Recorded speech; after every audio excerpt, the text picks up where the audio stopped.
The Gypsy King, Tyson Fury, very predictably defeats Tom Schwarz in just the second round, defending his lineal heavyweight championship of the world. Is that a thing?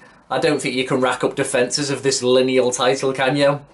But he did the business. He looked good. There was a nice little moment where he made him miss 4 punches in a row. Maybe that'll be made into a gif. He gave some good entertainment, doing the Apollo Creed walkout to Ivan Drago and Rocky IV, although I thought he could have really maybe got into it a bit more on the way to the ring. But as good as he looked, you have to put it into perspective. Schwarz, I think, was out of the top 50, and for a guy who is very arguably the #1 heavyweight in the world at the moment, unofficially, for him to be fighting somebody outside of the top 50, when in England here this was pay-per-view on BT Sports for about 20 quid, it's kind of out of order. You're not just paying for an event, surely you've got to be at least paying for a semi-competitive boxing match as well at the heart of this. Now, yeah, casuals are easily taken in. I've even seen people replying on YouTube saying stuff like, yeah, but this guy was undefeated, he was young. He wasn't that much smaller than Fury. It's like, yes, but he's out of the top 50. He is leagues below, levels below the Gypsy King.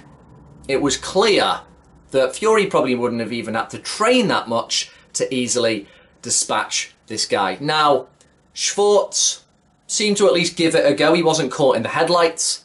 But after suffering a bad nose injury, he just took a straight right that was basically, I think, was it in the southpaw stance at that moment? Fury was switching again. But it was almost at full extension. It wasn't a devastating blow.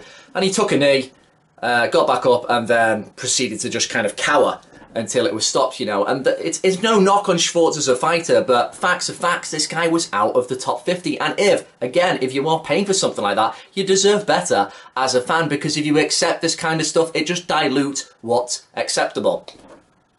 Rant over. Fury should be back fairly soon, September 24th or October 5th.